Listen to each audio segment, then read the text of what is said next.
What is up, Eagles Nation, and welcome to Week 2 of the NFL season. And, of course, the Eagles last week were able to get a big win in Coach Sirianni's debut as head coach and the coaching staff. And, listen, I think they put together a marvelous game plan, and it all worked. Now, is it going to happen like that every week? No. But it was great to see last week in a 32-6 win in Atlanta to start the season and get it started on the right foot, right? Last season didn't go so well to start the season, but this season they're 1-0.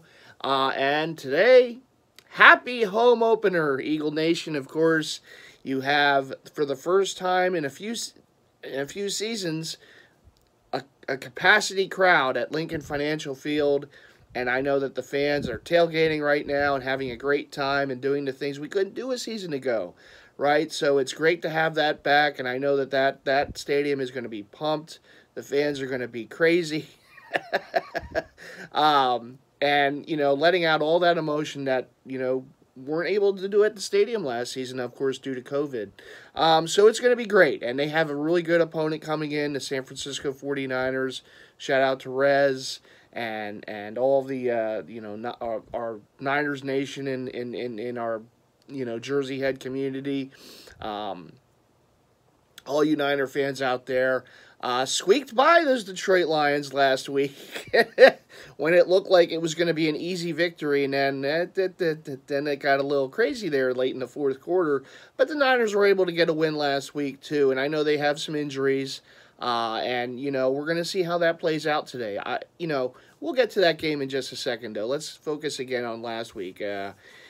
Great win, great overall game for the Eagles on both offense and defense. Listen, the first few drives for the Falcons, they were able to get down the field, but what happened, right? The old bend but don't break mentality.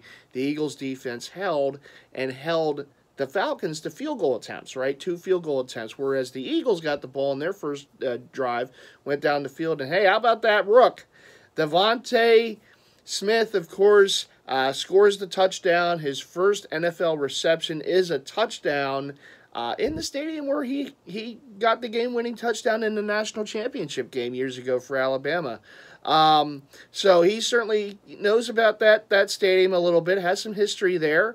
And he looked great. And I, listen, I was hoping that the Eagles would draft him. I understand he is undersized. I have seen other undersized wide receivers excel in the NFL in the past, so I know it's possible.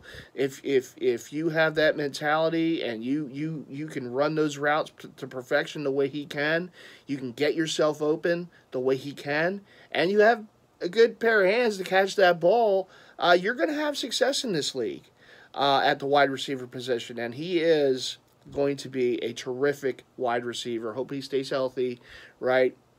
Keep hoping for the health there. It is a rough, tough game, as we know.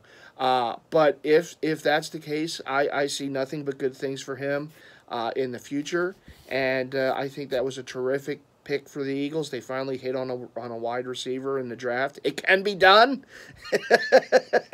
right? And they have a good young core of wide receivers. You saw Jalen Reagor last week get a touchdown, right? And they have other, young receivers at that position. This is, for the most part, as I said a week ago, I know they have some elder statesmen in the offensive line, but for the most part, you have a lot of young weapons, right? You have a young QB. And speaking of, hey, Jalen Hurts, nice job last week. He had a terrific game. It was nice to see a quarterback be decisive with the ball and not hold on to the ball and hold on to the ball and hold on to the ball as we were accustomed to seeing the last few years with number 11. And listen, I'm not a Wentz hater, okay? He did help us get that Super Bowl title those years ago. He had a terrific season before he got hurt. He helped them get the record that they had to get the home field advantage, and we know what they did with that home field advantage back then. Won those home games against Atlanta, Minnesota, and went to the Super Bowl and won the first ever Super Bowl championship in franchise history, right? Wentz had a piece of that, so I'll always remember him for that. But you got to remember the bad too. And listen, he just was not decisive with the football, holding it too long, fumbling it too much. No, we saw that a little bit last week in Indianapolis, didn't we? Listen, I still think Carson Wentz is a talent.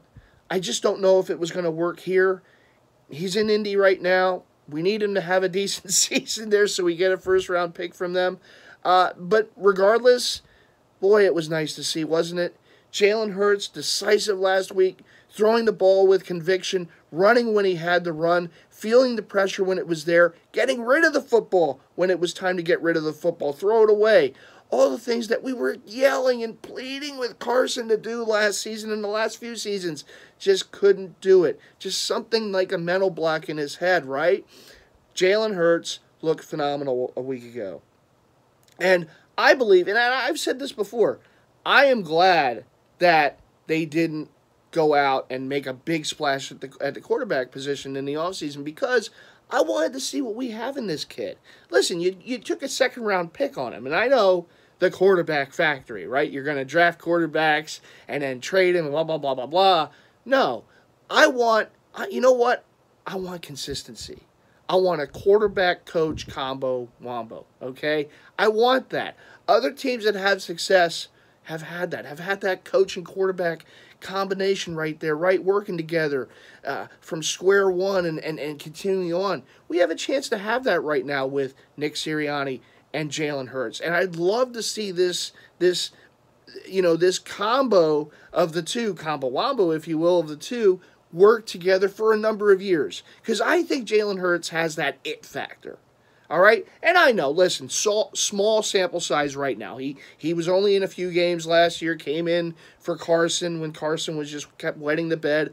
They brought Jalen Hurts in there. And look, he flashed at times last season. I think for the most part, listen, coming in cold, I think he did okay. Could he have improved on certain things? Yes. Will he improve on those certain things? I believe he will, because I believe he has it up here. I believe he has the mental makeup to be a great quarterback down the road, right? And I would love to see it develop here, right? Now, there's always going to be temptation, right? And how he's going to keep looking at Russell Wilson or Aaron Rodgers or, maybe the massage therapist in Houston. But at the same time, look at what you have right now. You have a pretty good young quarterback. Does he have to improve on certain things? Yes. But I believe he will. I believe he's going to put the time in. He already did this offseason.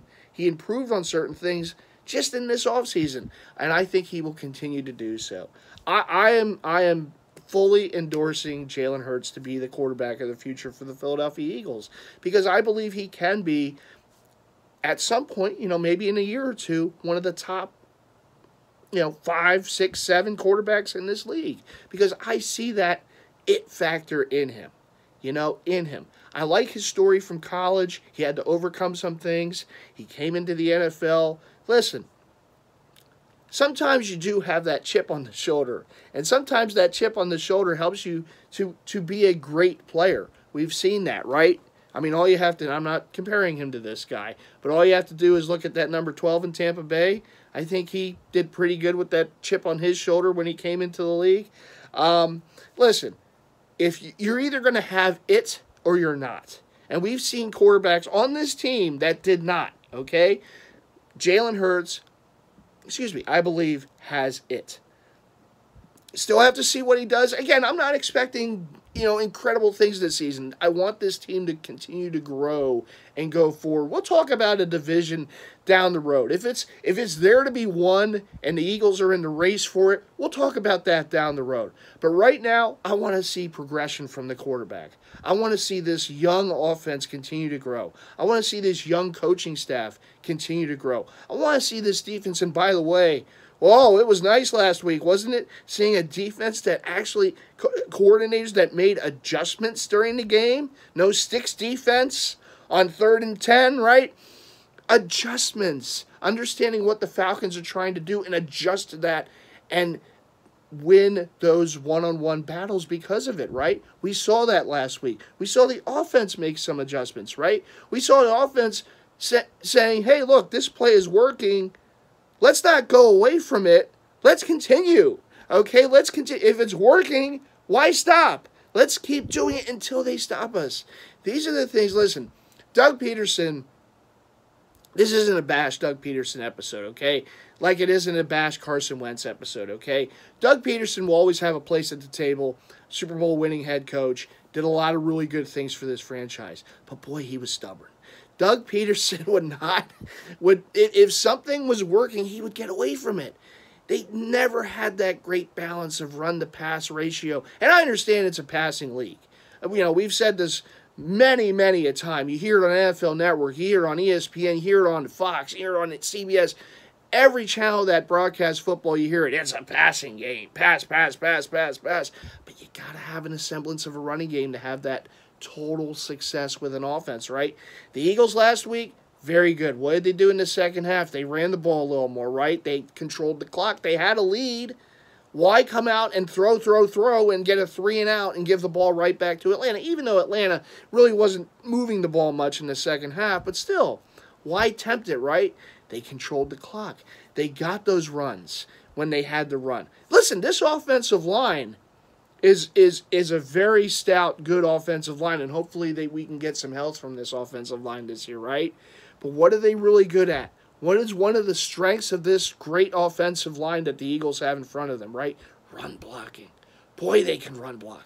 They got some road graders on that offensive line. You see Kelsey every game going downfield getting blocks, right? You're seeing it with Johnson. Now you're seeing it with Mailata. And let me tell you something. When someone gets up against him, that guy disappears. Last week, I'm seeing that whoever the Falcons' defensive end goes up against Jordan, and he's gone. You don't see him anymore. It's amazing, right? And he's a young pup still, too, right? He still has to learn and progress. Boy, he looks good, though. Boy, I'll tell you, this franchise has been very charmed with the left tackle position for years. Trey Thomas, Peters. I know it didn't end well with Peters, but for a while, listen, he was a Pro Bowler every year. You can mark it down. Future Hall of Famer. And now Mailata. Boy, they're lucky. Because that's one of the most important positions to have in football is that blind side, right? That blind side protection. And the Eagles have done pretty good with that over the years and drafting guys like that and getting guys in the sense of Peters making that trade for him many years ago from Buffalo. Very good move, very solid move. Even in the Super Bowl, Big V had probably his best game as an Eagle over the years. When Vaitai filled in for the injured Peters, and he did pretty good there. He held his own in that playoff run. So yeah, they have been very fortunate in that regard, and I think they hit again on this kid. Listen, raw as he was, a rugby player out of Australia, it seems to have worked. It's very small sample size, as we say with Hurts, as we see with these young receivers, right? But so far, so good. And they're going to have it today. The Niners, and I know they have some injuries, but now we're gonna go into today's game, right? We're gonna turn the page from Atlanta and go to today's action against those 49ers. And the Niners, listen, they do have some injuries at key positions. They do. On defense, they're starting running back, Mostert, of course, a former Eagle when he was, practice squad here in Philly. Never quite made it to the team, but the Eagles, he was Eagles property for a while. But he, of course, is hurt. He's had trouble staying healthy. He's out. They're without possibly their best corner. They have other guys on defense out. So they do come into this game banged up. And the Eagles, for the most part, come into this game pretty healthy. But, yeah, I mean, the Niners are still a very good team. They have a ferocious defense and an offense that just keeps you guessing on every down. So it's going to be a tough game. And listen, the Niners, not for nothing. I know last season was an injury-riddled season for them. A couple years ago, they were in the Super Bowl, right? They were representing the NFC in the Super Bowl, where, of course, they lost to Pat Mahomes and good old Big Red there in the Chiefs. But they had a tremendous season a few years ago, and they earned it. I mean, they were one of the top, some could argue the top team in the league, and they just lost in the Super Bowl to Kansas City. But they were a dynamic team that season, and if they didn't have the injuries a season ago, they probably would have been a dynamic team again last season. And I know the Eagles beat them last season as one of their few 4 wins of the year when the Eagles went to San Francisco and won that game. But obviously it was a different situation, different players, different coaches here, a different quarterback. here, right, and there, because they had their backup in there at the end, right? But anyhow, yeah, it's going to be a tough. It's going to be a tough, game. But at the end of the day, you know what? I'm gonna. And I know I'm wearing the Kelly green today, right? I'm always wear green on game day, okay? Whether it's Kelly green, midnight green, of course I'm gonna root my birds on every week. And I know I'm saying this as an Eagles fan, so I am biased, but you know what? Being that it's the home opener, being that we have our fans in the stadium for the first time in a few years, capacity crowd, I'm going to give the edge to the Eagles. I like how they played last week. And I know it was against Atlanta. Atlanta could be like a 3-4 win team this season. Who knows?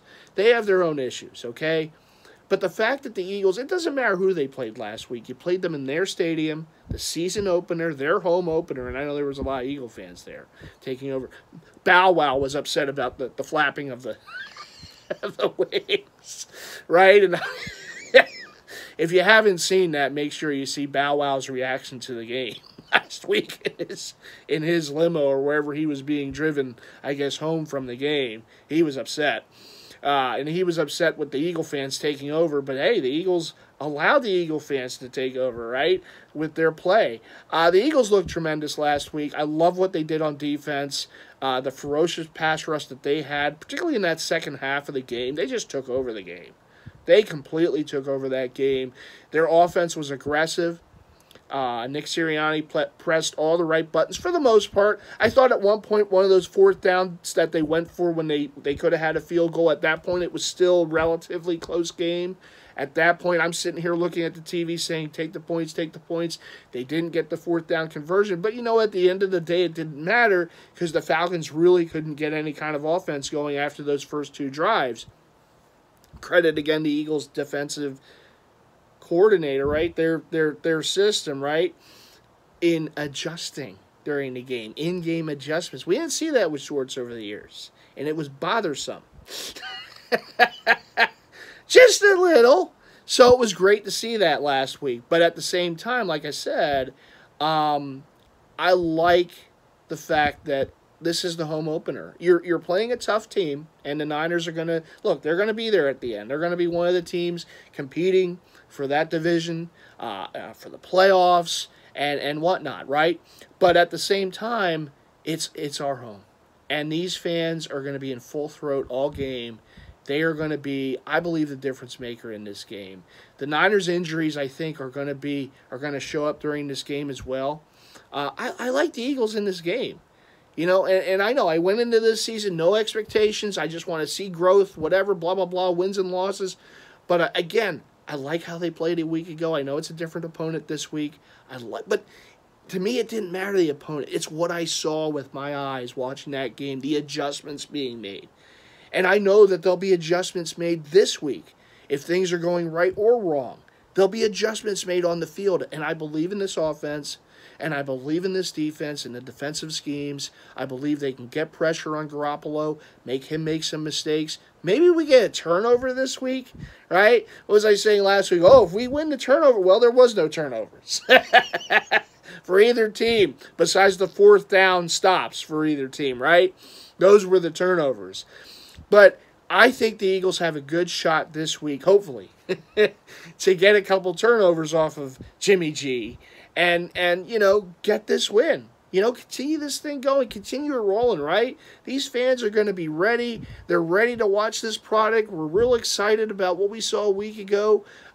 We want to see this continue, right? We want to see the continued progression of this young team for the most part, right? For the most part, young team and this young coaching staff, right? We're excited, and we have right to be excited based off what we saw a week ago. Listen, I think the Eagles win a close one this week against the Niners. Sorry to Niner Nation, to the Niner faithful out there. I know there's plenty of us here in the, plenty of you guys here in our Jersey Heads community, right? And I know, listen, they're hoping for great things from their team too, and they should. They're fans, right? But I'm a fan of my team, and I'm saying the Eagles are going to get a win. Listen, the cherry on the sundae, which is why I'm saying we're winning this game, I guess those Niner fans, the Niner faithful, forgot to watch highlights years ago. You gotta get a story time here from Mighty Fan. Years ago, on the eve of the NFC title game, when the Eagles played the Vikings, right? Back in 2017, right? The Minnesota Viking fans thought it would be cute to come and to put Viking garb on the Rocky statue and do their skull chant at the art museum steps, and they put it on. It was on social media. Anybody can see it. That wasn't a good idea. That gave the Eagle fans extra. And I'm not promoting violence. I'm not saying Eagle fans should go after Niner fans today. I don't think it should look like a Niner Raider game out there in a parking lot. Okay. For those of you who don't know, just go YouTube it, okay? I don't think we should condone that, okay? But what happened to the Vikings in that NFC title game after that, huh? What happened to them, right? They got destroyed. So you tempt fate, right? You're gonna play with the sports gods a little bit. You're gonna come into our state, our city, our place, and you're going to deface one of our beloved landmarks, okay? And you're going to be all happy in social media, look at us, look at us, look at us, right? And what happens? The Niner fans, yesterday, I saw this on social media, a big group of them, by the Rocky statue. They were putting Niner stuff in front of the big flags and stuff in front of the Rocky statue and doing their cheers, just like the Viking fans years ago. I guess fans just haven't learned from the mistakes of past fans. And let me say this to the Niner faithful. The Eagle fans saw that. So don't you think you come into this stadium today and the Eagles, hopefully the Eagles are winning this game, that the Eagle fans might not remind you of putting that banner in front of the Rocky statue and politely say that might not have been a good idea. Again, I'm not promoting and condoning violence. I'm not saying Eagle fans go after Niner fans today, okay? But if the Eagles are winning the game, maybe just remind them that's what you get.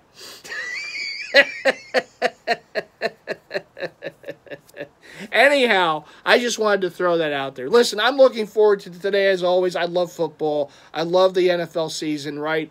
I'm so happy that the Eagles looked the way they did a week ago because, goodness God, last season was horrible. Oh, that was tough. Every game was just... Even the wins, you didn't even felt like they won. There was no convincing game a week ago.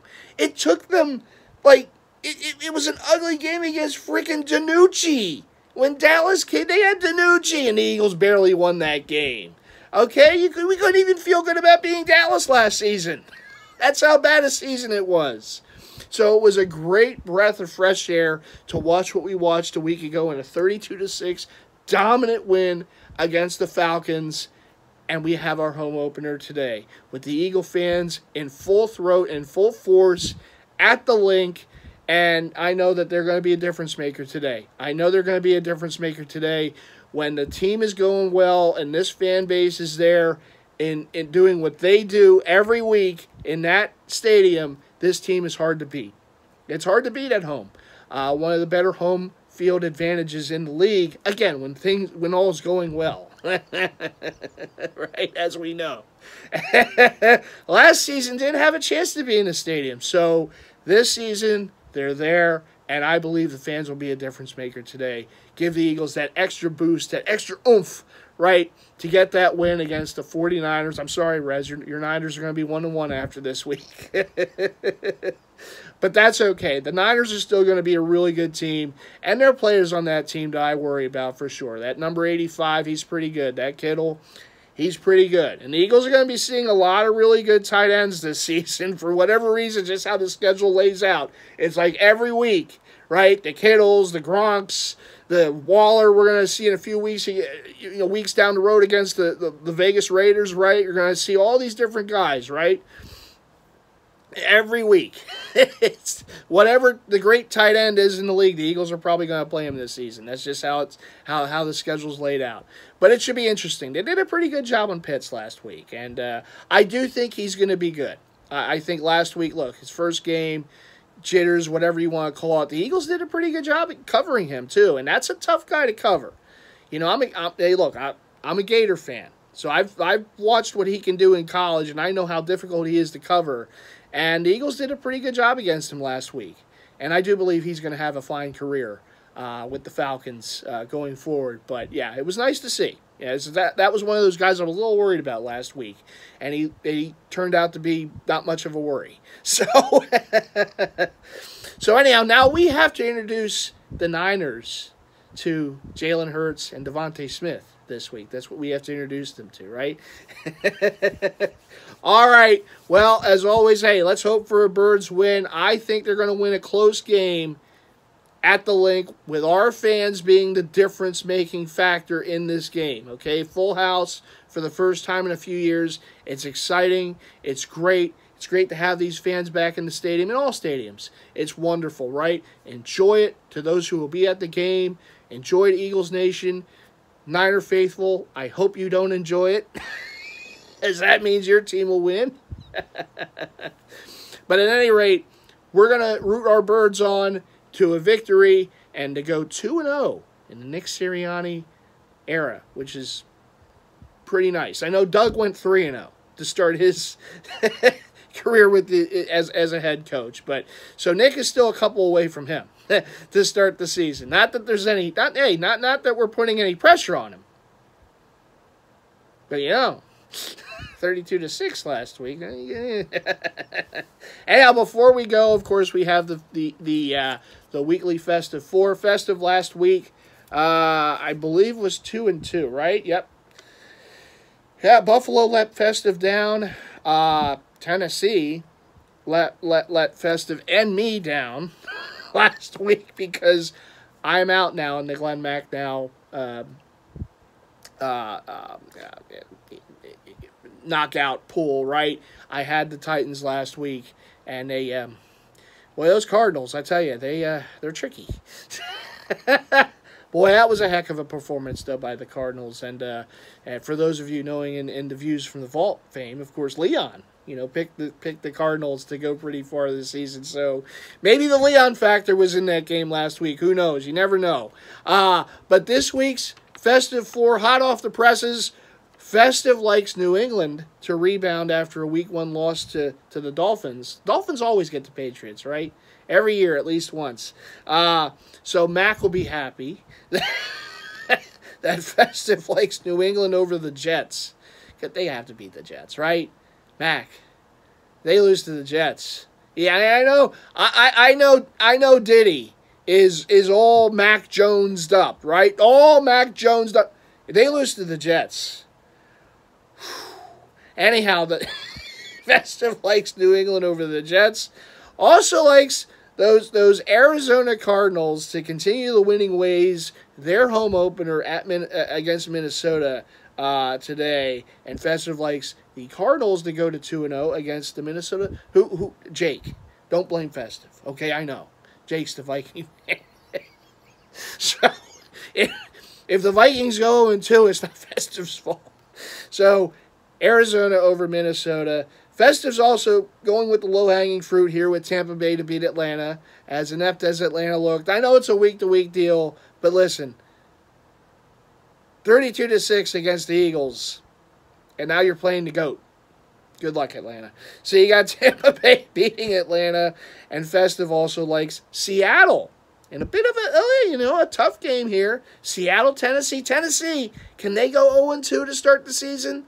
Can they go 0-2? Well, Festive thinks so because Seattle's got their home opener with their fans back in the stands today, and Festive likes Seattle to beat Tennessee. today to go to 2-0, and for the Titans to drop to 0-2. Boy, Slim already has that rivalry with Festive. Now, if they go 0-2, you're gonna have Slim's family coming for you, Festive. Hoss gonna be coming for you. With all due respect to Slim's family, the Festive likes Seattle over Tennessee, and that's the Festive Four. Okay, that's the weekly Festive Four, Seattle over Tennessee. So, in recap, of course, New England over the Jets, Arizona over Minnesota, Tampa over Atlanta, and Seattle over Slim's family's Titans. Sorry to the Slim family out there in Tennessee, but that's how Festive sees it. And Festive's also excited for the Phillies and Pennant Fever, right? With the Fanatic Harper headband on, with the hoping that Harper gets that MVP, but also more importantly that the Phillies finally make the playoffs for the first time. They're in contention for it. As crazy as it sounds, with everything that's gone on this season, they're now a game behind Atlanta for the division, and they're still 2.5 out of the wild card. The division looks like it's more doable, but we'll see. Good series win so far against those New York. Hey, when you can beat the Mets and pretty much end their season, that's always a good thing, right? Although that was a very nice documentary, the 30 for 30, about the 86 Mets. Boy, what a cast of characters they had on that team, right? The Once Upon a Time in Queens, I believe, was the name of the doc, and I love those sports docs. I really do, particularly when you talk about a team and a season and how that team was put together and how that season unfolded. I love stuff like that, right? I know, obviously, a lot of success was done last year with the Bulls documentary, of course. So now, others are kind of jumping into that kind of realm. I like that. I've always liked it. I think it's cool. It's fun to watch. As a Jersey guy, seeing those the different jerseys is always fun. Mr. Ness, why didn't you ever make the Road 86 Met jerseys? With that patch, and all those look good. But all the Mets jerseys they've made, is like all the 86 ones they did was the home one, and it makes sense, right? Game 6 and everything, it makes sense. But the road one with the patch, I think Mitchell Ness missed an opportunity there, and maybe someday they'll get it. Or the Candyman, Festive did pick your Patriots this time. Anyhow, we're going to move on. Thanks for watching as always, and make sure you do what you have to do here on YouTube, right? Leave those likes. Plenty of even you, Rez. And Niner Faithful, I know. Yay, I'm just rooting for my team today, okay? But leave those likes nonetheless, okay? And also, if you haven't already done so, hit that subscribe button. Make sure you subscribe and hit the bell icon as well so you get notified to all future content from yours truly, whether it's Season of the Fan, whether it's In the Life, whether it's jerseys, hats, whatever is going to be on here. The Slim and Festive rivalry. You never know what's going to be on this channel. So you want to make sure you're tuned in, of course, to me and to all my good friends out there as well, and the Views from the Vault guys, of course, as well, what they do, the yeoman's work on their channel, and of course yours truly is a part of it. And congratulations to them again for 1 million views here on YouTube. Oh my goodness, that's a lot of views. But congrats, guys. Well earned to you guys as well, and I'm a humble member of that channel as well. So anyhow, thanks for watching as always. Let's go Birds! Let's get the 2-0 today. The home opener with fans in the stands at the Link. It's going to be exciting. It's going to be a good game. I do believe it's going to be a really good game today. And again, I have the Eagles squeaking one out against those 49ers. All right, everyone. I'll see you at some point after the game, and we'll look ahead to Week 3. We're playing that team in Texas. And it's not the Houston Texans, the other team. We know about them. We have history with them. We play them next Monday night. And, of course, we'll worry about that week when we get there. All right, everyone, take care.